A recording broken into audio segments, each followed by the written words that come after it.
नाजरीन, कश्मीर लाइव के science talk series में आपका खुशामदीद। जैसा कि आप जानते हैं, साइंस एक बहुत ही वसी फील्ड है। अभी तक हम जेनेटिक्स के हवाले से बात कर रहे थे, क्वांटम फिजिक्स के बारे में बात कर रहे थे, आर्टिफिशियल इंटेलिजेंस और कंप्यूटिंग की बात कर रहे थे। लेकिन इतना वसी सब्जेक्ट है और इतने इतने सारे लोग दुनिया भर के लैब्स और दुनिया भर के इंस्टीट्यूशन में काम कर रहे हैं कि मतलब जिस तरफ भी देखें आप, साइंस हमेशा और हर जगह बहुत ही जरूरी है। हिस्ट्री के लिए भी साइंस उतना ही जरूरी है जितना केमिस्ट्री के लिए साइंस जरूरी बन जाता है। तो आज के इस शुमारे में हम बात करेंगे अर्थ साइंस के हवाले से, अर्थक्वेक्स के हवाले से। तो हमने आज दावत दी है डॉक्टर जवाद फयाज साहब को। ये इंग्लैंड की दो यूनिवर्सिटीज के साथ वाबस्ता हैं। उन्होंने काम किया है स्ट्रक्चरल इंजीनियरिंग के हवाले से और अर्थक्वेक पे खासा फोकस रहा है। आर्टिफिशियल इंटेलिजेंस भी जानते हैं, मशीन लर्निंग में भी कुछ कंट्रीब्यूट किया है। जवाद साहब, आपका खैर मकदम कश्मीर लाइफ के शो में। शुक्रिया मसूद साहब। पहले तो आपका बहुत बहुत शुक्रिया कि आपने मुझे इनवाइट किया यहाँ पे। आई थिंक कि थोड़ा सा मेरी नॉलेज भी कंट्रीब्यूट करे अर्थक्वेक्स, जो मैंने अर्थक्वेक्स के बारे में सीखा है। आई होप कि व्यूअर्स को थोड़ा पसंद भी आए और थोड़ा इंफॉर्मेशन भी गेन करे आज की कॉन्वर्सेशन से, अर्थक्वेक के रिलेटेड से या आर्टिफिशियल इंटेलिजेंस के रिलेटेड। सो मैं जवाद साहब, शुरू हम इस बात पर करेंगे, जब भी कहीं अर्थक्वेक छोटा हो या बड़ा हो, भूचाल आ जाए, तो कश्मीर में हमारी हालत बहुत अबतर हो जाती है सोच सोच के। क्योंकि हमने रिसेंट पास्ट में 2005 में एक निहायत ही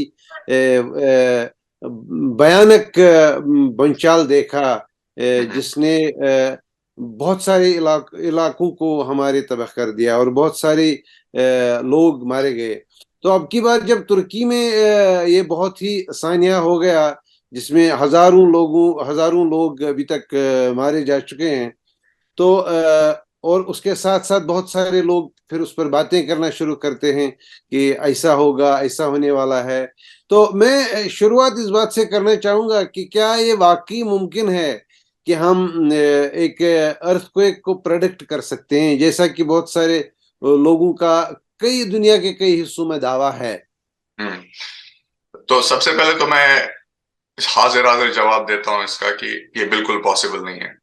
तो अर्थक्वेक इंजीनियरिंग में मैं साइस्मोलॉजी से डील नहीं करता हूँ, मेनली मैं अर्थक्वेक इंजीनियरिंग से डील करता हूँ। लेकिन हमारे यहाँ पे कहना है एक बहुत बड़े मेरे एडवाइजर रह चुके हैं जो कि इस टाइम पे one of the best earthquake engineers in the world है, और वो साइस्मोलॉजी में भी काम करते हैं। तो उनका ये कहना है, उन्होंने एक बार कहा, there are only two people who can predict earthquake, con man and mad man. तो या तो वो आपको बेवकूफ बना रहे हैं या तो उनकी मेंटली हालत ठीक नहीं है। तो यही दो लोग हैं जो अर्थक्वेक को प्रेडिक्ट कर सकते हैं फ्यूचर के लिए। हम तीन टाइम फ्रेम्स में बात करते हैं अर्थक्वेक की प्रेडिक्शन के रिलेटेड। हम एक होता है चंद सेकंड पहले, उसे हम अर्ली फोरकास्टिंग के नाम से जानते हैं हमारे फील्ड में। चंद सेकंड पहले आप बता सकते हैं कि मूवमेंट शुरू हो गई है। फिर दूसरा होता है टाइम फ्रेम जबकि अर्थक्वेक सोर्स पे स्टार्ट हुआ है, क्योंकि आपका एपिसेंटर होता है, हाइपोसेंटर होता है, जहां पे फॉल्ट एक्चुअली रप्चर होता है। वहां से लेके जब तक आपकी वेव्स आपके पास पहुंचती है, आपके पास समझ लीजिए कि अर्थक्वेक स्टार्ट पाकिस्तान में हुआ लेकिन आपको श्रीनगर को प्रोटेक्ट करना है, तो जब तक वो वेव्स वहां पहुंचती है उसमें एक टाइम डिले होता है। वो दूसरा टाइम फ्रेम होता है जिसमें हम प्रेडिक्शंस करते हैं। तो या तो चंद सेकंड पहले बिफोर रप्चर इवन स्टार्ट्स की थोड़ा सा मूवमेंट से पता चले, इनिशियल कंडीशन से पता चले, वो एक फोरकास्टिंग टाइम फ्रेम है। दूसरा टाइम फ्रेम है कि अर्थक्वेक स्टार्ट हो चुका है रप्चर पे, लेकिन आपकी प्रेफरेंस के साइट तक पहुंचा नहीं है अभी तक। तो वो जो चंद सेकंड का लम्हा होता है, 10 से 15 सेकंड का लम्हा, उसमें हम फोरकास्टिंग कर पाते हैं कि कैसे हम बेहतर कर सके अपनी इसको। अब लोग सोचते होंगे कि ऐसा क्या 15 सेकंड या 20 सेकंड के फासले में आप ऐसा कर भी क्या सकते हैं। सच बात यह है कि ज्यादा नहीं, लेकिन कुछ चीजें हैं जो कि बहुत इंपॉर्टेंट होती है, जैसे टर्की में हुआ है या बाकी पहले भी हो चुका है। अर्थक्वेक अपने आप से किसी को मारता नहीं है। बेसिकली एक इंफ्रास्ट्रक्चर है, सिस्टम्स है जो कि अर्थक्वेक की वजह से डैमेज होते हैं और उससे इंसानों की जान चली जाती है। तो इनमें सबसे बड़ा कंट्रीब्यूटर रहा है गैस लीक्स का। फॉर एग्जांपल, आप गैस या इलेक्ट्रिसिटी इस सब को 15 सेकंड में बंद कर सकते हैं। तो वाइल अर्थक्वेक आप तक पहुंचे, आप एक अलार्म बना दीजिए। और आजकल तो एआई के सिस्टम से हम स्मार्ट ग्रिड्स की बात कर रहे हैं, टेक्नोलॉजी की बात कर रहे हैं, तो आप हम इस जरिए पे काम कर रहे हैं कि जैसे अर्थक्वेक साइट तक पहुंचने लगे, आप सब कुछ उस सिटी का, उस स्टेशन का बंद कर दें। तो वो टाइम फ्रेम पे हम जिसके बारे में हम बात करेंगे, वो टाइम फ्रेम में हम मेनली अर्ली वार्निंग की बात की जाती है। आप महीनों पहले प्रेडिक्ट कर पाए या सालों पहले प्रेडिक्ट कर पाए, या अब टर्की में हुआ है इसीलिए कश्मीर में होगा, ये सब बेतुकी बातें, इनके पीछे कोई प्रूफ नहीं है। हाँ, थोड़ा बहुत हम जान पाते हैं, जैसे ये कहा जा सकता है कि there is a big one due. जैसे कैलिफोर्निया में मैंने वहां पे पीएचडी करी है, तो वहां पे कहा जाता है कि बिग वन ड्यू, क्योंकि एक स्ट्रेन एनर्जी है जो कि फॉल्ट्स में बढ़ती रहती है। लेकिन वो कब आएगा, वो कब रिलीज होगा, क्या उसको 100 साल लगेंगे, क्या उसको 500 साल लगेंगे, क्या उसको 1000 साल लगेंगे, या क्या उसको सिर्फ 1 साल लगेगा, ये कोई नहीं बता सकता है, क्योंकि इतना इंफॉर्मेशन किसी के पास है नहीं। तो जो भी ये लोग बोलते हैं कि अब यहाँ पे आएगा क्योंकि वहां पे आ चुका है, ऐसा बिल्कुल नहीं है।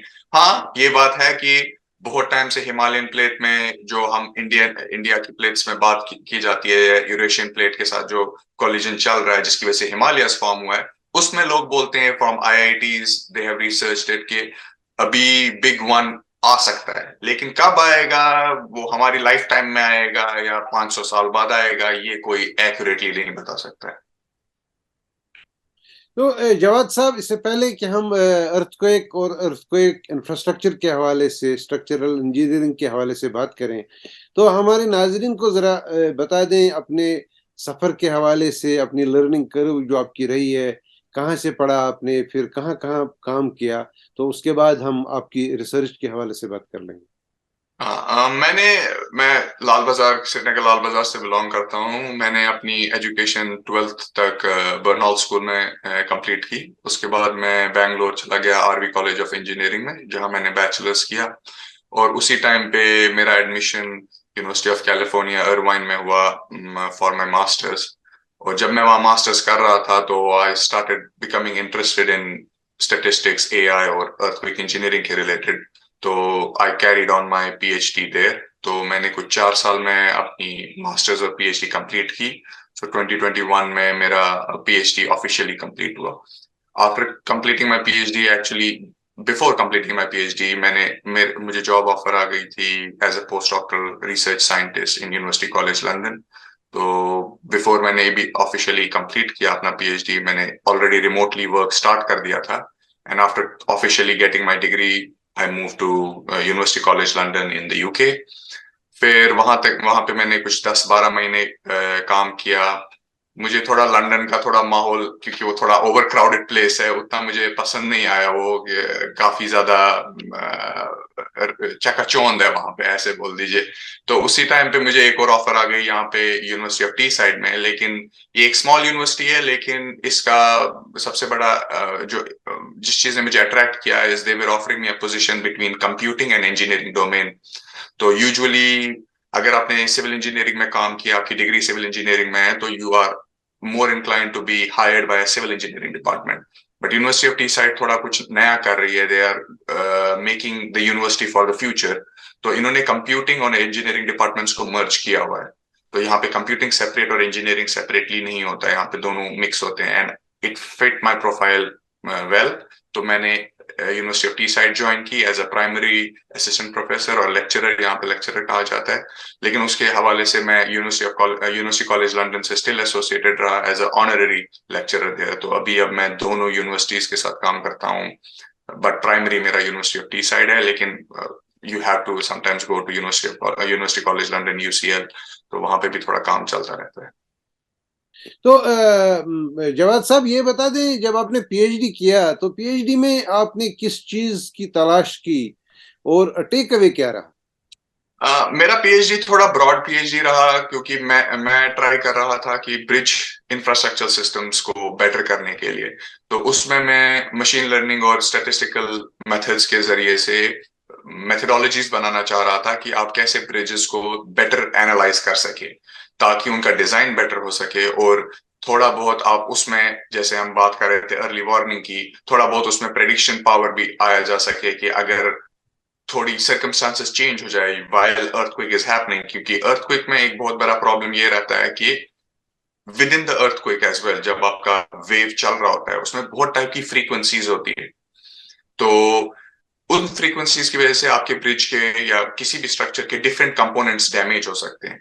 तो हम वो भी ट्राई कर रहे थे कि हम बता सके कि कौन से कंपोनेंट्स ज्यादा वल्नरेबल है to which type of earthquake, और क्या अर्थक्वेक्स में भी टाइप्स होते हैं, लॉन्ग ड्यूरेशन सबडक्शन जोन होता है, क्रस्टल शॉर्ट ड्यूरेशन होता है, पल्स होते हैं। तो बहुत तरीके के अर्थक्वेक्स होते हैं फ्रॉम अर्थ इंजीनियरिंग पर्सपेक्टिव। तो उसमें हम वल्नरेबिलिटी चेक कर रहे थे ब्रिज स्ट्रक्चर्स की, और स्टैटिस्टिकल मेथड से बता रहे थे कि क्या क्या बेटर किया जा सकता है ताकि एनालिसिस बेटर हो जाए और उसकी वजह से डिजाइन बेटर हो जाए। तो कम्युनिटी रेजिलियंसी पे ज्यादा फोकस रहा है कि कैसे हम resiliency of our infrastructure systems बढ़ा सके और अपने कम्युनिटीज को प्रोटेक्ट कर सके। तो वो जनरली मेरा गोल था, तो काफी ब्रॉड था। तो उसी के हवाले से during my PhD around 9 to 10 journal papers में पब्लिश कर सका इन गुड जर्नल्स। क्योंकि मेरा पीएचडी इतना ब्रॉड था तो इसी की वजह से नंबर ऑफ पेपर्स भी यूजुअली टिपिकली पीएचडी में लोग 1 या 2 Q1 जर्नल पेपर्स पब्लिश करते हैं। तो I got lucky with my specific topic, तो मुझसे 9-10 हो गए by the end I graduated, क्योंकि मेरा टॉपिक काफी ब्रॉड रहा है। It got me the opportunity to look at different things. तो उसके हवाले से बट बेसिक गोल हमारा कम्युनिटी रेजिलियंसी की तरफ रहा ब्रिज इंफ्रास्ट्रक्चर के लिए। Now, was there one simple takeaway that actually helped in understanding things better? वो takeaway, the problem is कि वो टेक अवे बहुत it depends on the code books. So the हमारे इंडियन स्टैंडर्ड में काफी different take Awez रहेंगे उसी analysis के हवाले से। फॉर एग्जांपल मैं बताता हूँ आपको, जैसे हम जब कैलिफोर्निया बेस्ड डिजाइन है उसमें यूजुअली वो लोग अगर आपको ब्रिज डिजाइन करना है, आप प्रीवियस अर्थक्वेक्स के हवाले से उस ब्रिज को डिजाइन करते हैं। आप बोलते हैं कि अगर ये पिछला अर्थक्वेक आया, हम आज का ब्रिज डिजाइन करेंगे इस बेसिस पे। अब वो कैसे डिसाइड होता है वो हमने चेंज किया। तो जैसे अगर एक कॉमन पर्सन सोचेगा, वो बोलेगा कि अगर मुझे कल का ब्रिज डिजाइन करना है, लास्ट 100 ईयर्स में जो सबसे बड़ा अर्थक्वेक है उसको ले लो, और अगर मेरा आज का ब्रिज वो डिजाइन कर पाता है, वो विथस्टैंड कर पाता है, वही मेरा डिजाइन है। लेकिन उसमें एक प्रॉब्लम है, उसमें प्रॉब्लम कॉस्ट का है, क्योंकि वो बड़ा अर्थक्वेक शायद दोबारा कभी नहीं होगा, और शायद आप उसमें इतना पैसा इन्वेस्ट कर देंगे कि आपका वो पैसा वेस्ट हो जाएगा, क्योंकि ब्रिजेस या स्ट्रक्चर्स की एक लाइफ टाइम होती है, यूजुअली 75 ईयर्स या 100 ईयर्स होता है। तो आप उतना पैसा उसमें इन्वेस्ट नहीं करना चाहते हैं, तो आपको एक प्रोबेबिलिस्टिक स्कीम बनानी पड़ती है कि प्रोबेबिलिस्टिकली आप डिसाइड कर सके कि शायद इतने परसेंट प्रोबेबिलिटी, इतना परसेंट लाइक्लीहुड है कि ये बड़ा अर्थक्वेक होगा, लेकिन इतना परसेंट प्रोबेबिलिटी है कि छोटे अर्थक्वेक्स होंगे, क्योंकि उन छोटे अर्थक्वेक्स की प्रोबेबिलिटी हायर होगी। तो ये हमारा टेक अवे था कि आप डिजाइन जस्ट एक डिटर्मिनिस्टिक केस को लेके नहीं कर सकते हैं, आपको एक प्रोबेबिलिटी से एसोसिएट करना होगा। और किस तरह वो प्रोबेबिलिटी से एसोसिएट होता है, मतलब एग्जैक्टली कैसे वो होता है, वही मेरा पीएचडी था कि आप किस तरीके से इन सब स्कीम्स को, इन सब पुराने अर्थक्वेक्स को, हिस्टोरिक डेटा को एक प्रोबेबिलिटी के नजरिए से देखें ताकि आप फ्यूचर को डिसाइड कर सके। और जैसे सब इंजीनियर्स को कहना चाहिए, इवन दो आपने ये सारा डिजाइन किया है, there is still a chance कि ये सब कुछ फेल हो जाएगा, क्योंकि ये सब कुछ प्रोबेबिलिटीज पे बेस्ड होता है। तो इसीलिए कभी भी अगर मुझे भी कोई पूछता है या किसी इंजीनियर को कोई पूछता है क्या ये स्ट्रक्चर अर्थक्वेक को विथस्टैंड कर पाएगा, अर्थक्वेक प्रूफ है, there is nothing called as earthquake proof, क्योंकि हर एक चीज एक प्रोबेबिलिस्टिकली देखी जाती है। हम प्रोबेबिलिस्टिकली कह सकते हैं कि अगर ये अर्थक्वेक इस डिस्टेंस पे हुआ तो इतनी परसेंट चांस है कि ये फेल नहीं होगी, लेकिन 100% सर्टेनिटी किसी की नहीं रहती। तो बेसिकली उस डोमेन में मेरा काम था कि कैसे आप ये प्रोबेबिलिटीज को बेटर एस्टिमेट कर सके ताकि आप फ्यूचर डिजाइन बेटर कर सके अपना। तो पोस्ट डॉक में फिर आपने क्या किया? तो पोस्ट डॉक आपने में लाइन ले ली। हाँ, पोस्ट डॉक में मैं थोड़ा, क्योंकि मैं ड्यूरिंग माय पीएचडी में बहुत इंक्लाइन हो गया मोर मशीन लर्निंग और deep learning specific field, neural networks के साथ वर्क करने के लिए। तो पोस्ट डॉक में मैं वो अपना डोमेन एक्सरसाइज करने लग गया, तो मैंने डीप लर्निंग में अर्ली वार्निंग सिस्टम्स बनाने शुरू किए। सो फॉर एग्जांपल, जो मेरा पोस्ट डॉक का वन ऑफ द पेपर्स जो पब्लिश हुआ, जो इस टाइम काफी चर्चा में भी है डोमेन में, तो उसमें हमने क्या किया कि अगर अर्थक्वेक, जो मैं आपको पहले बता रहा था time frame of early warning, अगर अर्थक्वेक स्टार्ट हुआ लेट्स से हिमालयन रीजन में और आप श्रीनगर में बैठे हैं, तो हम क्या करते हैं, हमारा अर्ली वार्निंग सिस्टम बोलता है जैसे ही श्रीनगर में वेव्स आनी शुरू हो गई, यूजुअली अर्थक्वेक का एक पैटर्न होता है, पहले फास्ट वेव्स आती है, उनको पी वेव्स कहा जाता है, प्राइमरी वेव्स। वो डैमेजिंग नहीं होती है, वो क्योंकि आप ऐसे समझ लीजिए जैसे हम बात कर रहे हैं साउंड वेव्स है, ये कंप्रेशन वेव्स होती है, कंप्रेशन एंड इलॉन्गेशन, इससे डैमेज उतना नहीं होता है। तो ये अर्ली आती है, ये बहुत फास्ट होती है, अराउंड 5000 किलोमीटर पर सेकंड ऐसे की स्पीड से, 5000 मीटर पर सेकंड ऐसे की स्पीड से चलती है। Don't quote me on that, may be मेरे नंबर्स रॉन्ग है, लेकिन काफी फास्ट होती है एज कंपेयर टू जो सेकेंडरी वेव्स होती है, उसको हम एस वेव्स कहते हैं, वो शेयर वेव्स होती है। उनका आप सिस्टम देखिए तो वो ऊपर नीचे की तरीके से होती है और वो डैमेज कॉजिंग होती है। तो हमारा गोल इस अर्ली वार्निंग सिस्टम्स में था कि जो पहले वेव्स आ जाए उसके आप 3 सेकंड लीजिए, जैसे ही पी वेव्स आ जाए जो डैमेज कॉजिंग नहीं है, उन पी वेव्स की वजह से आप, हमारा एआई सिस्टम बता सकता है आपको कि जब एस वेव्स आएंगी वो कितनी डैमेजिंग होगी और आपकी एक्सेलरेशंस कैसी होगी, आप पे कितना फोर्स लग सकता है। तो आप वो सब कुछ जो कि अभी आया नहीं है आपके पास, जो वेव्स आपके पास पहुंची नहीं है अभी तक, जो कि next usually 30 seconds to 60 seconds to 90 second, 1 minute तक का वेव्स आती रहती हैं, तो जो नेक्स्ट 1 मिनट या 2 मिनट तक आपके पास वेव्स आएंगी वो कैसी होंगी, उनकी इंटेंसिटी क्या होगी, ताकि आप डिसीजन बना सके आपकी साइड पे। आप श्रीनगर में बैठे हैं, आपके पास पहले 3 सेकंड पहुंच गए वेव्स के, अब आप डिसीजन बनाइए कि जो नेक्स्ट 1 मिनट होगा या 2 मिनट होगा उसमें कितनी खतरनाक वेव्स आने लगेंगी, उनका क्या एम्पलीट्यूड होगा और उसकी वजह से आप पे क्या फोर्सेस लगने लगेगी। तो उस बेसिस पे आप फिर एक डिसीजन सिस्टम बना सकते हैं कि अगर ज्यादा है तो आप क्या क्या सिस्टम्स को क्लोज करना चाहते हैं। आप पब्लिक को अलार्म कर सकते हैं कि एटलीस्ट वो ड्रॉप डाउन होल्ड करे ताकि वो कहीं पे नीचे झुक सके या कवर ले सके। वो चीजों के एआई को यूज किया और उसी के बेसिस पे अर्ली वार्निंग सिस्टम्स को प्रपोज किया।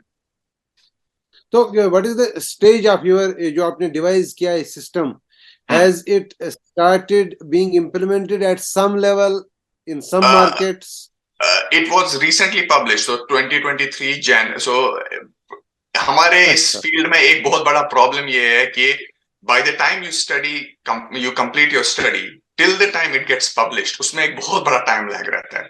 तो मैंने तो शुरू जैसे ही मैंने ज्वाइन किया 2021 में वो कर लिया, लेकिन जब तक वो पेपर रिव्यू के प्रोसेस से गया और पब्लिशिंग तक पहुंचा, it got publish just in January 2023।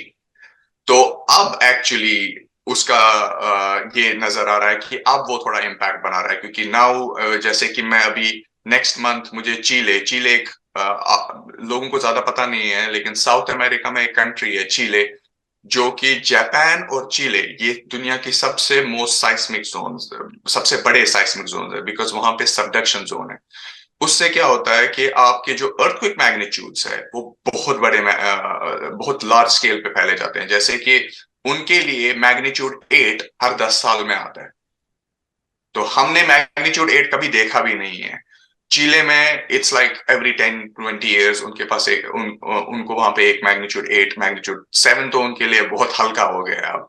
तो वो उस तरीके के डिजाइन, तो हम वहां पे जाके, मुझे वहां से इनवाइट आया नेक्स्ट मंथ अप्रैल में, वहां पे जाके कोलैबोरेशन बनाने के लिए, इम्प्लीमेंट करने के लिए। उसके अलावा मैं जापानीज रिसर्चर्स के साथ भी कोलैबोरेट कर रहा हूं ताकि हम इसको गवर्नमेंट से सैंक्शंस करा सके, क्योंकि the field is little novelty से थोड़ा उनको ये है कि पहले चेक किया जाए, क्योंकि it's very related to community infrastructure.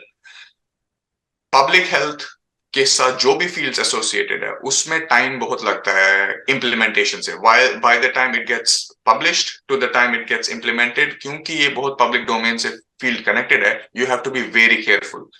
Same things applies to medical field and same thing applies to civil engineering, क्योंकि इसमें आप लोगों की जान रिस्क पे रख रहे हैं। और अर्ली वार्निंग सिस्टम्स में फिर भी उतना रिस्क नहीं है, क्योंकि बेसिकली आप ज्यादा से ज्यादा क्या होगा, आप एक रॉन्ग कॉल दे देंगे, उससे कुछ इंफ्रास्ट्रक्चरली कुछ नहीं होने वाला है, लेकिन उससे क्या होता है लोगों के दिमाग में बात आ जाती है।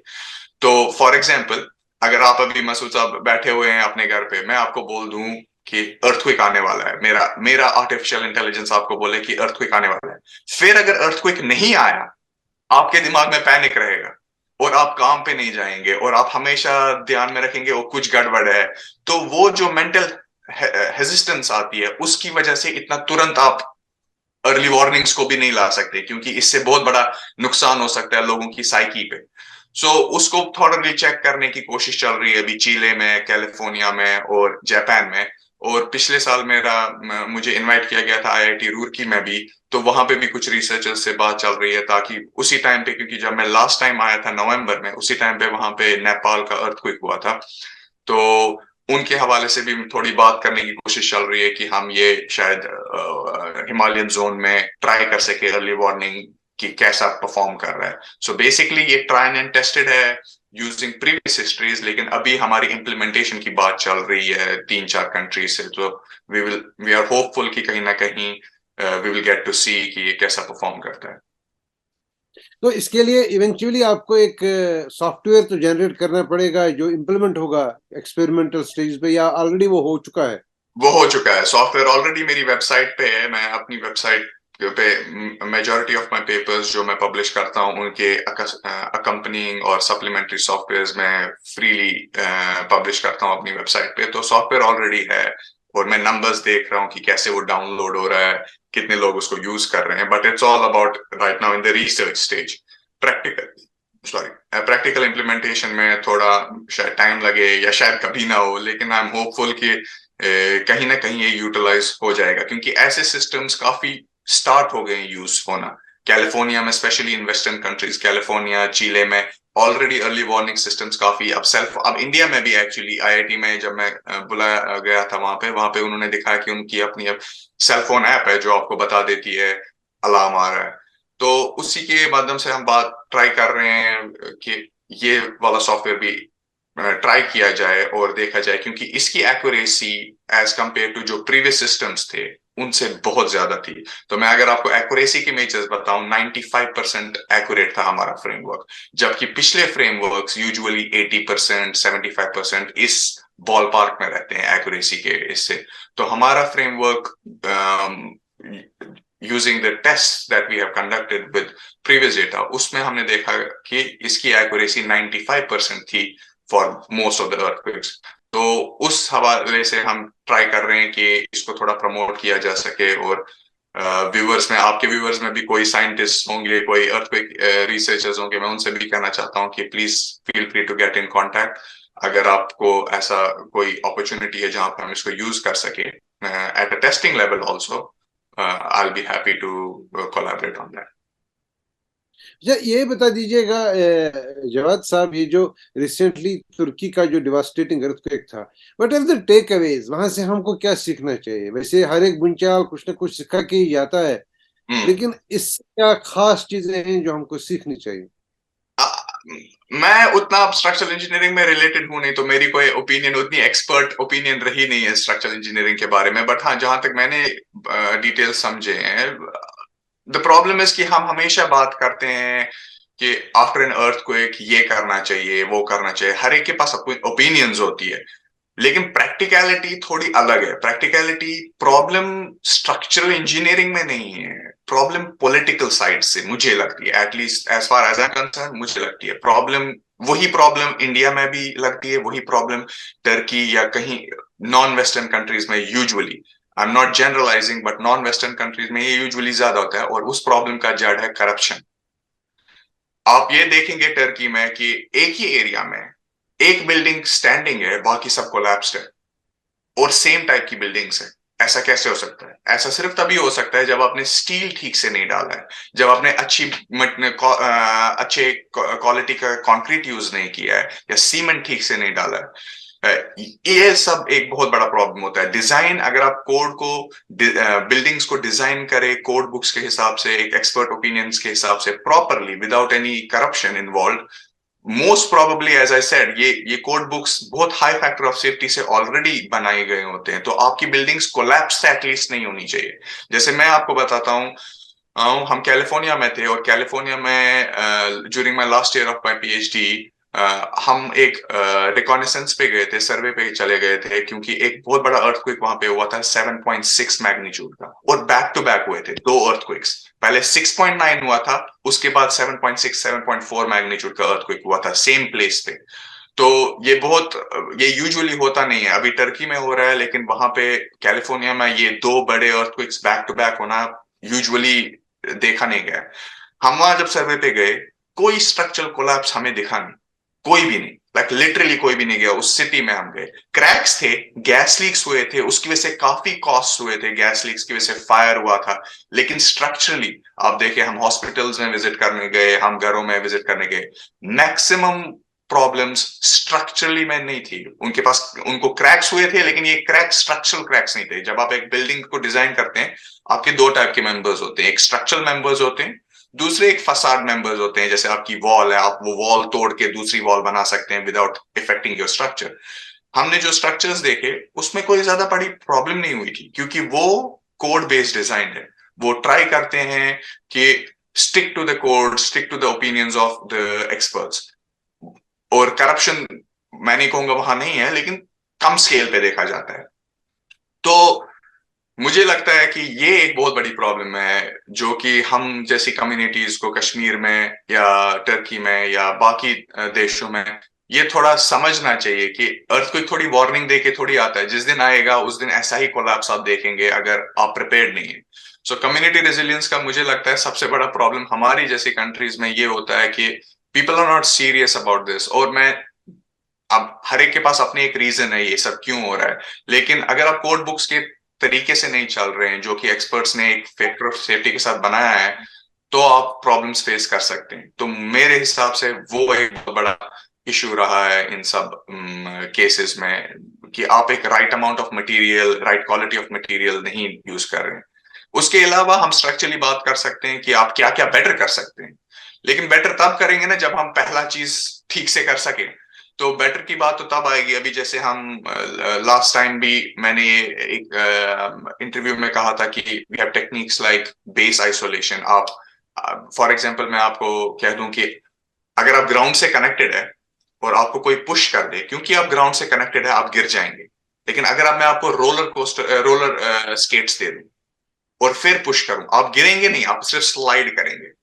उस कॉन्सेप्ट को लेके हम बिल्डिंग्स को भी डिजाइन करते हैं, इट्स कॉल्ड बेस आइसोलेशन। आप बेस को आइसोलेट करते हैं ग्राउंड से using certain frictionless material like rubber, bearings दिया जाता है, या स्लाइडिंग लाइक रोलर स्केट्स का स्लाइडिंग प्रिंसिपल दिया जाता है, ताकि बिल्डिंग्स ओवरटर्न ना हो बल्कि थोड़ा स्लाइड करें।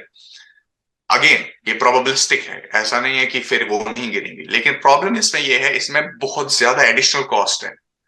अगर कंट्रीज बेसिक कॉस्ट नहीं कन्वे कर पा रही है प्रॉपरली, एक स्टील नहीं दे पा रही है प्रॉपरली, एक मटेरियल ठीक से नहीं यूज कर रही है, इट विल बी अनइमेजिनेबल कि वो बेस आइसोलेशन कर दे सारी बिल्डिंग्स को, क्योंकि इतना कॉस्ट इन्वॉल्व है इसमें कि आप एक घरों को नहीं, या स्मॉल बिजनेसेस के ऑफिस को ये सब नहीं कर सकते हैं। मे बी हॉस्पिटल्स को आप बेस आइसोलेशन कर सके, लेकिन एक स्मॉलर स्केल पे सबसे प्राइमरी चीज ये होती है कि आप कोड्स को फॉलो करें। थोड़ा कम्युनिटी रेजिलियंसी में सबसे बड़ा प्रॉब्लम पब्लिक हेल्थ में यही रह चुका है कि जब आप कोड बुक्स फॉलो नहीं कर रहे हैं, जब आप अपने मन से डिजाइन कर रहे हैं या मटेरियल ठीक से यूज नहीं कर रहे हैं। तो कश्मीर सिस्मिक जोन 4 और 5 में है, बेटा है।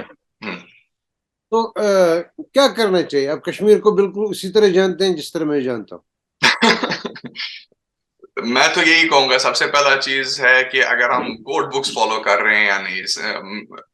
मैं काफी, हम आप और मैं, हम दोनों जानते हैं कि कितनी बिल्डिंग्स तो बिना किसी इंजीनियर के इन्वॉल्वमेंट के ही बन जाती है, क्योंकि लोग केयर नहीं कर रहे हैं। तो मेरे हिसाब से तो सबसे पहली चीज यही करनी चाहिए, थोड़ा सीरियसनेस लाना चाहिए। लेकिन मैं ऐसा नाइवली भी नहीं बोल रहा हूँ, क्योंकि मैं जानता हूँ लोगों की माली हालत वैसी है नहीं, इकोनॉमिकली ये सस्टेनेबल नहीं। आप एक इंजीनियर को हायर करें फिर उनको पैसा दें, मैं ये भी समझता हूँ, लेकिन आपको थोड़ा डिसाइड करना पड़ेगा, क्योंकि अगर आप वो नहीं करेंगे, there is a high chance कि एक अर्थक्वेक आएगा और जो आपने बनाया है खुदा न खास्ता वो सब बिखर जाएगा। वो एक बहुत बड़ा इश्यू रहेगा आपके जहन में। तो थोड़ा सा अगर कोड बुक्स को फॉलो किया जा सके, डिजाइन कोड्स को engineers without any corruption, ये यूज किया जा सके प्रीवियस एक्सपीरियंसेस, उससे काफी हद तक प्रॉब्लम सॉल्व हो जाएगी। और हम ये देख चुके हैं, हम ये देखते हैं, फॉर एग्जांपल अब चीले में भी आई है, 7.8 मैग्नीट्यूड के अर्थक्वेक्स आते हैं एंड नथिंग कोलैप्सेस। वो कहां से डिजाइन कर रहे हैं? उनके पास अपना कोई मटेरियल है नहीं। चीले एक बहुत छोटी कंट्री है। जापान को ही ले लीजिए, जापान में काफी डैमेजेस होते हैं लेकिन वो काफी रिकवर कर देते हैं तुरंत। लेकिन चीले में काफी ओवर डिजाइन कर देते हैं बिल्डिंग्स को ताकि वो इन चीजों को विथस्टैंड कर सके। बट अगेन, अगर वो ये सब कर सकते हैं तो हम क्यों नहीं कर सकते? प्रॉब्लम आती है इकोनॉमिकली, प्रॉब्लम आती है वही फंडामेंटल्स पे कि लोगों की माली हालत ठीक नहीं होने की वजह से लोग थोड़ा चीट करना चाहते हैं, लेकिन वो नहीं जानते इस चीटिंग का कॉस्ट क्या है, इस छोटी चीटिंग का भी कॉस्ट क्या है। आप एक भी अगर रीइंफोर्समेंट का जो स्टील का बार होता है, रीबार्स कहते हैं हम उनको, एक भी अगर आप ठीक से नहीं लगाए, उसका क्या कॉन्सिक्वेंस हो सकता है ओवरऑल स्ट्रक्चर पे, क्योंकि आपके फोर्सेस कैसे डिस्ट्रीब्यूट होते हैं वो हम नहीं जानते। तो पहला केस वो है।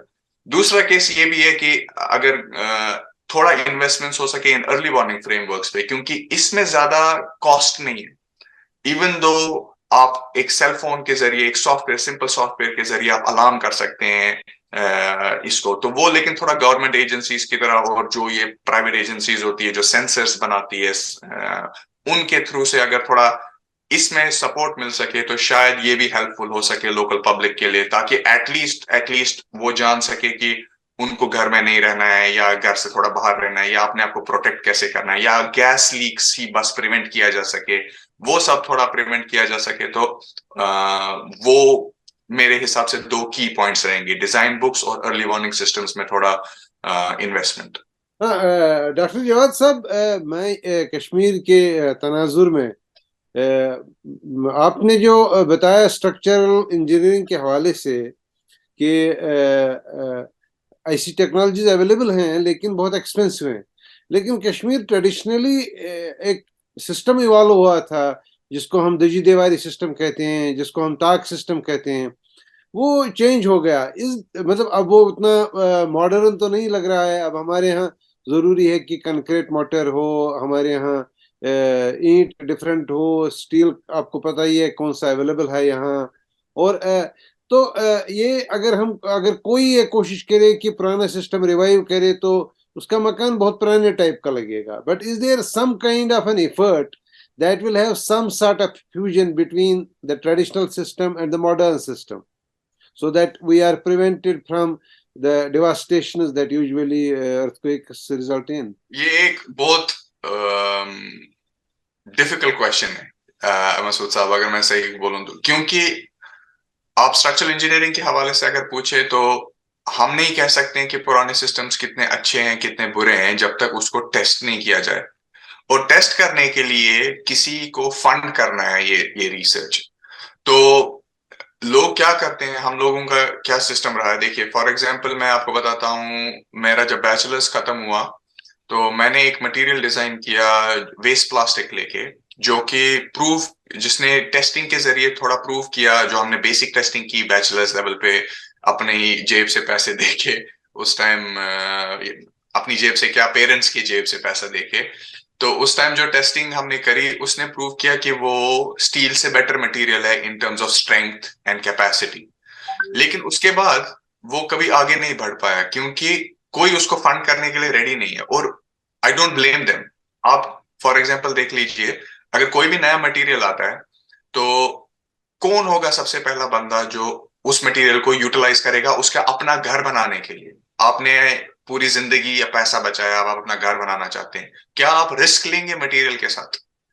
कोई भी नहीं रिस्क लेना चाहेगा ऐसे मटेरियल के साथ। और जो लेना भी चाहेगा, अगर कुछ हो गया तो उसका स्ट्रक्चरल डिजाइनर जो होगा उसको जेल में डाल दिया जाएगा, या और उसके बाद उसका क्या होगा? तो वो भी क्यों यूज करेगा ये मटेरियल? तो कोई भी, क्योंकि इस चीज में इतना रिस्क इन्वॉल्व है, इतना पब्लिक हेल्थ के साथ इतना बड़ा टाई अप है, इसमें रिस्क लेना इतना इजी नहीं है। तो आप जैसा बोल रहे हैं, आप डायरेक्टली किसी को एमलगेट नहीं कर सकते। हाँ, बेस्ड ऑन एक्सपीरियंस हम बोल सकते हैं पुराने सिस्टम्स इस चीज में बेटर थे, नए सिस्टम्स इस चीज में बेटर है।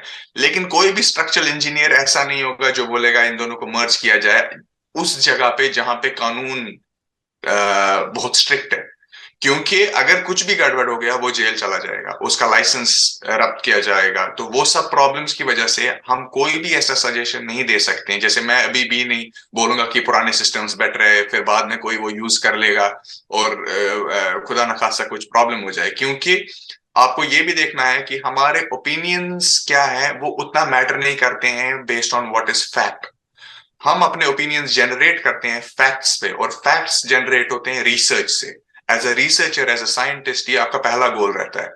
तो मैं क्या सोचता हूं वो अलग बात है, वो हम ऑफ द कैमरा बात कर सकते हैं, लेकिन फैक्ट्स क्या बोलते हैं, रिसर्च क्या बोलते हैं, हम उसके हवाले से लोगों को अपना ओपिनियन बताते हैं। तो आप जो बोल रहे हैं, हो सकता है कि पुराने सिस्टम्स कहीं पे बेटर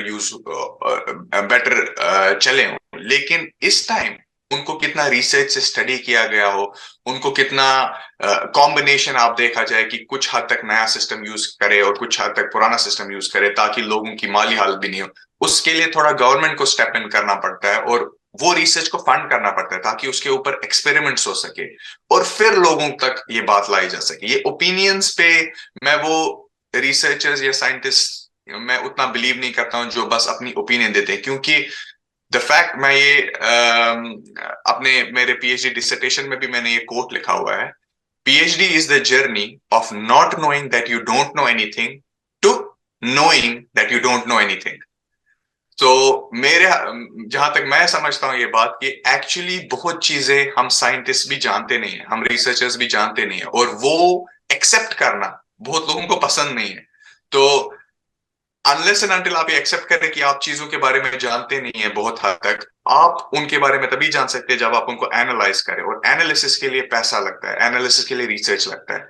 तो जस्ट बेस्ड ऑन ओपिनियंस मेरा ये कहना कि पुराने सिस्टम्स और नए सिस्टम्स को हम इजीली कंबाइन कर सकते हैं, ये सही नहीं होगा पब्लिक हेल्थ के सेफ्टी की तरफ से। हाँ, लेकिन मैं ये कह सकता हूं कि अगर उस रिसर्च को सपोर्ट किया जा सके और हम कुछ हद तक इनके डिफरेंट कॉम्बिनेशंस में यूज करें, ताकि लोगों की इकोनॉमिक कंडीशंस को भी साथ में ध्यान दिया जा सके, तो अलग बात है, तब हम इस बारे में बात कर सकते हैं। अभी क्योंकि वो पुराने सिस्टम्स, हाँ हिस्टोरिकली वो ठीक रहे, लेकिन हमारे पास उतना डेटा नहीं है ये देखने के लिए कि वो कैसे रहे। उसके लिए एक्चुअली आप अगर थोड़ा मैं यहाँ टाइम लूंगा, कि अगर आप देखा जाए कि कैलिफोर्निया में भी ऐसे पुराने घर, पुराने एंशिएंट सिस्टम, एंशिएंट स्ट्रक्चर्स अभी भी अलाइव है, लेकिन अब लोग क्या कर रहे हैं, जो कम्युनिटीज है वो क्या कर रही है, जो स्टेक होल्डर्स है वो क्या कर रहे हैं, they are trying to put in sensors in these old structures, ताकि अब जब नया अर्थक्वेक आए हम इन स्ट्रक्चर्स को मॉनिटर कर सके और इनसे सीख सके। जैसे कि बहुत हद तक हमारी जो एंशिएंट नॉलेज है, कहा जाता है वो कहीं गायब हो गई है। जैसे हमारे कश्मीर में कांगड़ियां, अब वो चली जा रही है, और अगर आप सोचें कि 100 साल बाद लोगों को पता भी नहीं होगी कि कांगड़ी जैसी कोई चीज होती थी, क्योंकि अब इलेक्ट्रॉनिक्स हो जाएगा सब कुछ, तो ये एक जो पुरानी नॉलेज है वो चली जाएगी और उनके लिए कोई एग्जिस्टेंस नहीं होगी। कुछ जहां पे भी ये पुरानी नॉलेज अभी भी हमारे पास कॉन्सेंट्रेटेड है, हम उनको यूटिलाइज करना चाहते हैं फ्यूचर्स के लिए, मे बी हम कुछ सीख सके अपने पास से, लेकिन उसके लिए थोड़ा स्टडी लगता है, उसके लिए पेशेंस लगता है, और उसके लिए सबसे बड़ा प्रॉब्लम ये भी होता है कि आपको उन लोगों से बात करनी है। क्या हम आपके घरों को चेक कर सकते हैं? क्या हम हर अर्थक्वेक के बाद आपके घर में जाके देख सकते हैं कि कैसा बिहेव किया और हमने क्या नोटिस किया? तो वो अलग टाइप का एक चैलेंज आता है कम्युनिटी के साथ डील करने में। अच्छा, मुझे पता है कि आप का जो काम रहा है अभी तक स्ट्रक्चरल इंजीनियरिंग के हवाले से कुछ हो रहा है, डीप मशीन लर्निंग के हवाले से कुछ हुआ है, लेकिन मैं एक डिफरेंट सा सवाल पूछूं। ये जो बेसिकली क्या होता है जब टेक्टोनिक प्लेट्स शिफ्ट होते हैं, बेसिकली एक जमीन का तवाजुन बिगड़ जाता है। ये कभी तवाजुन कम बिगड़ जाता है, कभी ज्यादा बिगड़ता है, तो इसी वजह से तो प्लेट्स एक दूसरे से टकरते हैं या दूर हो जाते हैं। That is basic. लेकिन क्या ये मुमकिन है कि इस तवाजुन के बिगाड़ में बायोटिक इंटरवेंशन का भी कोई रोल हो? फॉर इंस्टेंस कि आपके यहाँ बहुत लंबे माउंटेन रेंज हैं, तो आप उनमें पानी जमा करेंगे, या ऐसा मुमकिन है कि आप के बड़े फ्रेजाइल हिलॉक्स हैं, तो आप उनको थोड़ा सा लेवल कर लेंगे, या आपकी कभी मतलब जमीन की जो बेसिक उसका जो नेचर है उसमें इंटरवीन करेंगे क्या, उससे इम्पैक्ट पड़ता है उस तवाजुन पर, जो जिस तवाजुन का बिगाड़ बाद में बुनचाल कहलाता है। ये एक और बड़ा प्रॉब्लमेटिक सवाल है, क्योंकि ये एक बहुत बड़े स्केल पे ऐसा प्रैक्टिस करना पड़ेगा। फिर आप देख, इसका एक, आपने जैसे कहा कि टेक्टोनिक प्लेट्स में एक मूवमेंट होती है और उस मूवमेंट की वजह से हम भूचाल देखते हैं, ये बिल्कुल सही है। लेकिन वो मूवमेंट क्यों होती है, उसका रीजन है अर्थ का कोर।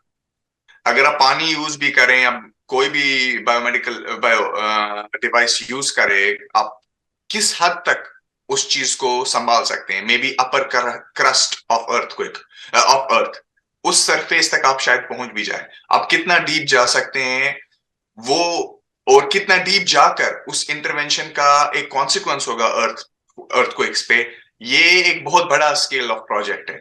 मुझे नहीं लगता है, जहां तक मेरी नॉलेज आती है, ऐसा कोई भी टेस्ट किया गया है एक बड़े स्केल पे। हाँ, छोटे स्केल्स पे लेकिन कहा जाता है, लेकिन उसमें एक बहुत बड़ा अनदर इशू ये भी है कि लोग कोरिलेशन को कॉजेशन समझ लेते हैं। तो there is a saying in statistics, correlation does not mean causation. Just because दो चीजें साथ में हो रही है, इसका मतलब नहीं है कि पहली चीज दूसरी चीज की वजह बन गई। ये एक प्रिंसिपल बनाया है स्टैटिस्टिक्स में। तो लोग क्या मानते हैं कि, जैसे लोग मानते हैं कि हमने घर में ये चीज की, इसी की वजह से हमारा घर नहीं गिरा।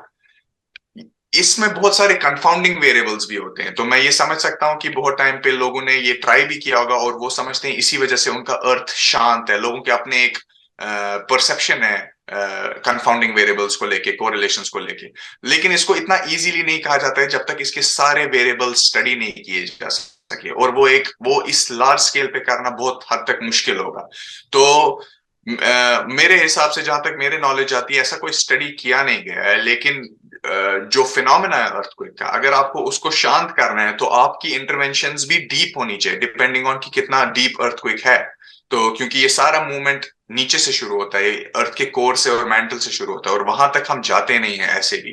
तो किस हद तक कि अपर सरफेस को शांत करके, अपर सरफेस में इंटरवेंशंस करके आप कोर को या मेंटल को थोड़ा ये कर सकते हैं, मैं उसमें या तो एक्सपर्ट नहीं हूं, या तो मैंने कोई ऐसा रिसर्च पढ़ा नहीं है कि जिसके बारे में मैं आपको बता सकूं। लेकिन हाँ, एनेक्डोटल एविडेंसेस है, जो आप बोल रहे हैं कि हम लोगों से सुनते हैं, we call it anecdotal evidence, कि आपने किसी से सुना कि हमने ये चीज इंप्लीमेंट की और उसकी वजह से हमारा कुछ चेंजेस आई। लेकिन ये सब ये कोई स्टडी नहीं है, ये कोई अंडर ऑब्जर्वेशन कंट्रोल टेस्ट नहीं है जिसके बारे में हम कोई डिटेल्ड कंक्लूजन्स ड्रॉ कर सके। तो इसको हम अपनी साइंटिफिक भाषा में, साइंटिफिक लैंग्वेज में एनेक्डोटल एविडेंस कहा जाता है, कि किसी के वर्ड ऑफ माउथ से ये बात आई है, लेकिन किसी बंदे ने इसको एनालाइज नहीं किया है। तो हाँ, कुछ एनेक्डोट्स हैं जो बोलते हैं कि हमने ऐसे इंटरवेंशंस की और फिर उसके बाद अर्थक्वेक नहीं आया, and people have been trying to look into it. लेकिन उतना ज्यादा, जैसे एनेक्डोटल एविडेंसेस ये भी हैं, आपने ये भी सुना होगा कि जानवर प्रेडिक्ट कर सकते हैं अर्थक्वेक को, कुत्ते भौंकने लगते हैं या बर्ड्स उड़ने लगती है। टर्की में बहुत वीडियोस वायरल हो गए थे कि अर्थक्वेक आने से पहले बर्ड्स ये कर रही थी। अब वो क्या कर रही थी, वो क्यों ये कर रही थी, क्या इससे पहले भी वो ये कर चुकी हैं? क्योंकि ये बहुत इजी है, अगर बर्ड्स का चरचराना और उसके बाद अर्थक्वेक आया तो आप डायरेक्टली उसको कोरिलेट करेंगे, वो बर्ड्स को पता थी। लेकिन हम ये नहीं सोचते हैं, बर्ड्स बहुत बार चहचहाती है ऐसे भी, और उसके बाद अर्थक्वेक नहीं आता है। तो इसका मैं आपको एक एग्जांपल देता हूं। मेरे एडवाइजर ने ये कहा था मुझसे, कैलिफोर्निया में एक बहुत बड़ा अर्थक्वेक हो गया जिसने उसके बाद पूरी स्ट्रक्चरल इंजीनियरिंग को चेंज किया। जैसे हम डेट्स की बात करें, हम डेट्स में बोलते हैं ना, pre Christ, before Christ and after death. तो हमने डेट्स को चेंज किया। स्ट्रक्चरल इंजीनियरिंग में डेट्स मानी जाती है pre Northridge, post Northridge. Pre Northridge एक अर्थक्वेक हुआ नॉर्थरिज सिटी में, कैलिफोर्निया की, 1994 में। जनवरी के महीने में हुआ था ये अर्थक्वेक। इट वाज 6.9 समथिंग, उतना मैग्नीट्यूड हाई नहीं था, लेकिन काफी डेविस्टेशन इसने की। इसने पूरा स्ट्रक्चरल इंजीनियरिंग डोमेन चेंज कर दिया। उसके पहले क्या डिजाइन होते थे, उसके पहले कैसे काम चलता था, कंप्लीटली चेंज हो गया आफ्टर उस अर्थक्वेक के, क्योंकि लोगों ने इतना डेटा कलेक्ट किया और सारी प्रैक्टिसेस चेंज हो गई। अब ये अर्थक्वेक था। जैसे मैंने कहा कि लोग बोलते हैं कि मेरे एडवाइजर बोलते हैं कि दो ही टाइप के लोग होते हैं जो प्रेडिक्ट कर सकते हैं, कॉन मैन होते हैं, दूसरे मैड मैन होते हैं। तो अब एक बंदे ने कैलिफोर्निया के गवर्नर को ईमेल लिखा था एक दिन पहले कि कल अर्थक्वेक आने वाला है, और सब लोगों ने वो ईमेल देखा और बोला ये कैसे हो सकता है कि किसी ने प्रेडिक्ट किया। लोग उसके पास जाने का सोच रहे थे, क्योंकि मेरे जो एडवाइजर थे, को एडवाइजर थे, वो काउंसिल में भी थे उस टाइम पे स्ट्रक्चर इंजीनियरिंग के। तो उन्होंने ये देखा कि कैसे इस बंदे ने प्रेडिक्ट किया था। फिर उनको क्या पता चला कि इस बंदे ने सेम ईमेल लिखा था 2 दिन पहले, 3 दिन पहले, हफ्ते पहले, 1 साल पहले, और ये हर साल से एक एक दिन, हर दिन ये ईमेल गवर्नर को भेज रहा था कि कल अर्थक्वेक होने वाला है। और एक ना एक दिन अर्थक्वेक हो ही गया। और लोगों ने सोच लगा शायद इसने प्रेडिक्ट किया था। ये वैसी बात है, ये बर्ड्स का चहचहाना, ये सारे एनेक्डोटल एविडेंसेस है कि हाँ, बर्ड्स तो बहुत बार चहचहाती है, डॉग्स हाउल करते हैं बहुत बारी, लेकिन हर बार अर्थक्वेक नहीं होता है। लेकिन क्योंकि हमने वही इंस्टेंस इतना दिमाग में फीड कर लिया है कि इस बार अर्थक्वेक हुआ, हम सोचते हैं कि ये प्रेडिक्शन हो सकती है। और मैं नहीं ये कह रहा हूं कि शायद प्रेडिक्शन नहीं होती है, शायद वो समझ भी पाते होंगे, लेकिन अगेन ये सब एनेक्डोट्स है, इसको स्टडी करने का कोई हमने अभी तक देखा नहीं है, कोई एनालिसिस देखी नहीं है। क्योंकि इसके लिए भी आप ये भी सोच लीजिए, इसके लिए भी हमको पता होनी चाहिए, अगर ये स्टडी करनी है हमको पता होनी चाहिए अर्थक्वेक आने वाला है, तभी तो हम बर्ड्स का बिहेवियर मॉनिटर कर सकते हैं ना। अगर हमको पता है कल अर्थक्वेक आने वाला है तो हम आज प्रिपेयर्ड रहेंगे बर्ड्स कैसे बिहेव करेंगे। लेकिन अगर हमें पता ही नहीं है, हम कब तक बर्ड्स को बिहेवियर मॉनिटर कर सकते हैं। तो इसका इसका कंसर्न जो आप कह रहे हैं, थोड़ी सॉरी मैं थोड़ा डायग्रेस हो गया, लेकिन जो आप कह रहे हैं बायो इंटरवेंशंस, वो थोड़ा एनेक्डोटल है। उसको स्टडी करना एक लार्ज स्केल पे आई डोंट थिंक अभी तक हो चुका है, लेकिन शायद may be in the future हो पाए। तो इस नॉलेज कन्वर्सेशन के आखिर में जवाद साहब, मैं मुख्तसरन आपसे पूछना चाहूंगा कि how deep machine learning is going to help us in managing such kind of catastrophes. Machine learning या डीप लर्निंग या एआई कह लीजिए, ये काफी यूजफुल टूल साबित हुआ है बहुत हद से, बहुत सारे इंफ्रास्ट्रक्चर सिस्टम्स के माध्यम से। लेकिन मैंने अपने रिसर्च में भी देखा है कि काफी ज्यादा रेवोल्यूशनरी रिसर्च किया जा रहा है इन फील्ड्स को लेके। तो लेकिन इसके मैं ऐसा भी नहीं कहना चाहता कि ये सारी प्रॉब्लम सॉल्व कर देगा। फिलहाल पता नहीं है कि एआई का लूप क्या है। जैसे एक स्टेटिस्टिक्स कहा जाता था, मैं ये अपने स्टूडेंट्स को भी बोलता हूँ जो हमारे बच्चे स्कूल जाते हैं इस टाइम पे, तो लोग आके पूछते हैं कि हमको कौन सा फील्ड लेना चाहिए, हमको क्या करना चाहिए, या पेरेंट्स से पूछते हैं या किसी से पूछते हैं। एक स्टेटिस्टिक्स ये था 2020 में कि 2035 तक जो जॉब्स आएंगी, 65% ऑफ वो जॉब्स अभी तक क्रिएट भी नहीं हुई है। तो आप कैसे उन लोगों को प्रिपेयर करेंगे उन जॉब्स के लिए जो कि क्रिएट ही नहीं हुई है। तो सेम चीज वैसी बात है, हम कैसे इस चीज को प्रेडिक्ट करें, क्योंकि जो टेक्नोलॉजी का जो कर्व है ये काफी एक्सपोनेंशियल है। तो इस टाइम की टेक्नोलॉजी को देख के हमको लगता है कि आगे की टेक्नोलॉजी और बेटर हो सकती है, और बेटर होंगी, और शायद होंगी भी। लेकिन इस टाइम की टेक्नोलॉजी को देख के हम ये कह सकते हैं कि अर्थक्वेक्स हो या कोई भी एक्सट्रीम इवेंट हो, एआई ने बहुत हेल्पफुल रोल प्ले किया है और करेगा भी। लेकिन इसको थोड़ा हमको केयरफुली एक पिंच ऑफ सॉल्ट के साथ अभी भी लेना पड़ता है कि शायद इसमें थोड़ा एरर्स होगा, क्योंकि ये सारा जो एआई का सिस्टम है ये डेटा ड्रिवन है। तो जो मशीन लर्निंग का सिस्टम होता है, डीप लर्निंग का सिस्टम होता है, ये सारा डेटा, इसमें कोई फिजिक्स नहीं है जो कि ह्यूमन बीइंग समझ सके। तो इसको करेक्ट करना, अगर इसने कोई मिस्टेक की, इसको करेक्ट करना बहुत डिफिकल्ट हो जाता है। अब हमारे पास फील्ड्स है, एक फील्ड आ गया है एक्सप्लेनेबल एआई, उसमें भी मैं काम कर रहा हूं इस टाइम पे। लेकिन उसके फिलॉसफी से, उसके कॉन्सेप्ट से हम ट्राई करते हैं कि मशीन कैसे सोच रहा है वो समझ सके। जब हम मशीन को ट्रेन करते हैं तो वो अब कैसे डिसीजंस बना रहा है वो हम समझ सके।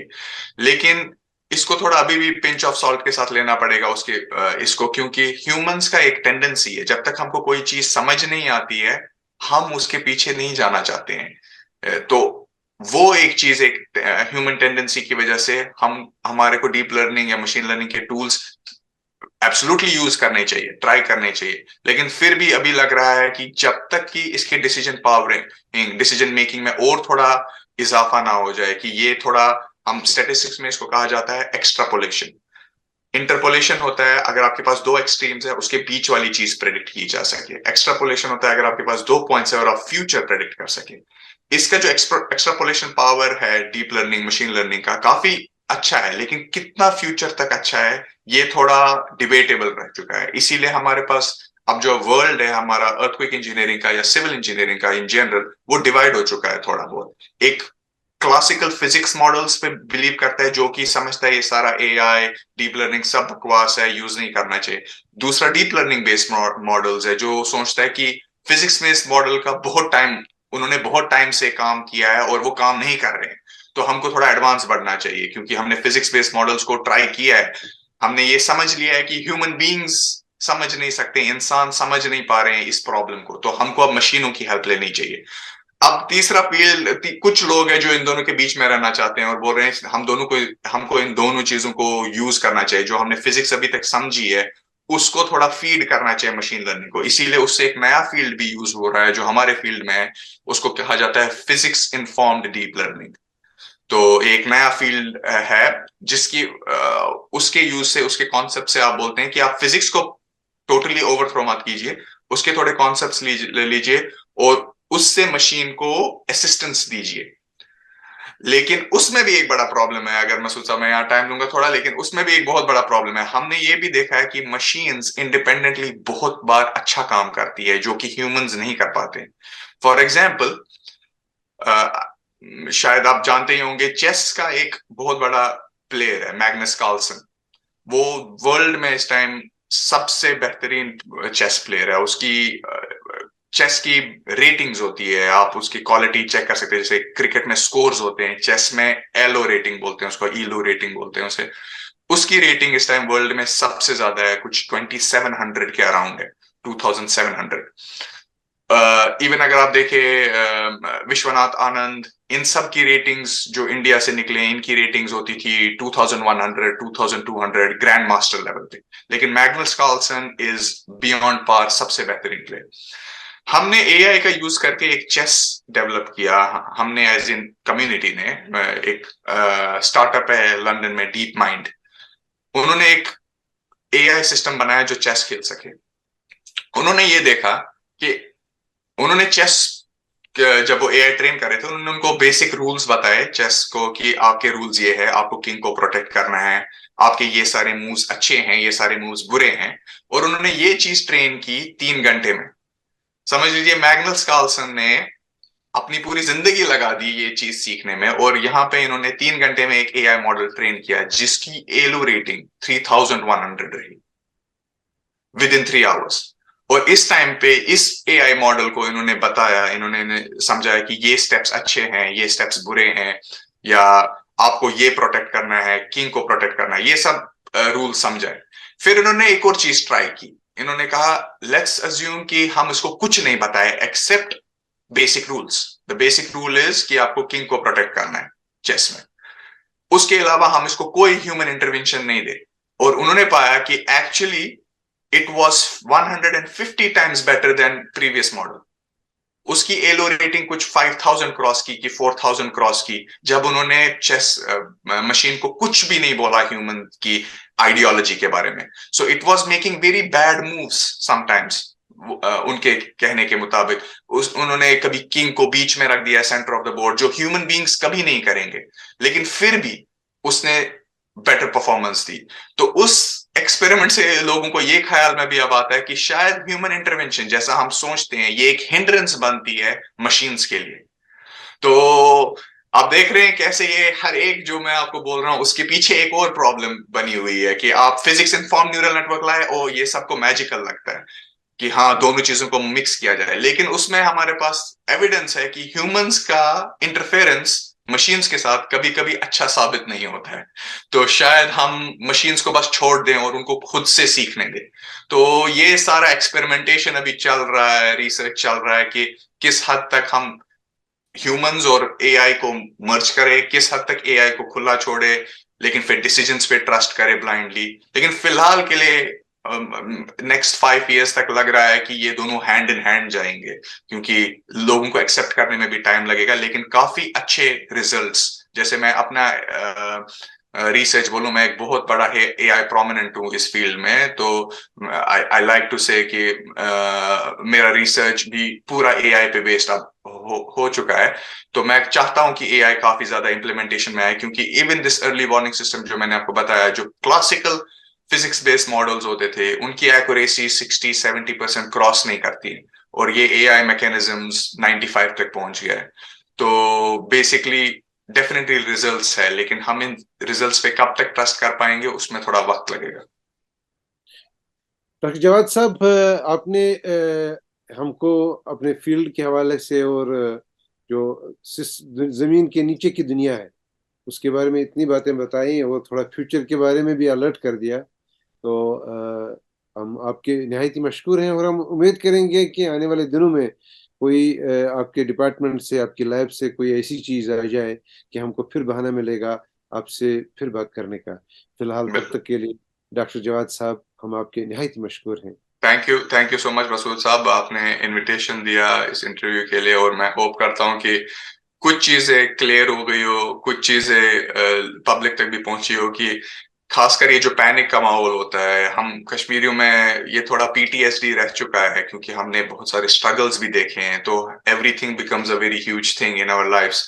तो टर्की में अगर कुछ हुआ, ऐसा कुछ नहीं है कि क्योंकि एक जगह पे हुआ तो आपकी लाइफ में भी ऐसा होने वाला है। आपको हमेशा बुरा सोचने की जरूरत नहीं है, लेकिन हाँ, थोड़ा प्रिपेयर्डनेस किसी के बुरे में नहीं गया, आप थोड़ा प्रिपेयर्ड रहे हैं अपने थोड़ा इसके बारे में थोड़ा सीखें, और थोड़ा ये भी समझ लीजिए कि ये पैनिक क्रिएट करना काफी इजी होता है, लेकिन उस पैनिक से निकलना बहुत मुश्किल होता है। इसीलिए हम इस अर्ली वार्निंग सिस्टम्स को भी बहुत झिझकते हैं ये सब लाने के लिए, क्योंकि एक बार अगर पैनिक क्रिएट हो गया उससे निकलना बहुत मुश्किल है।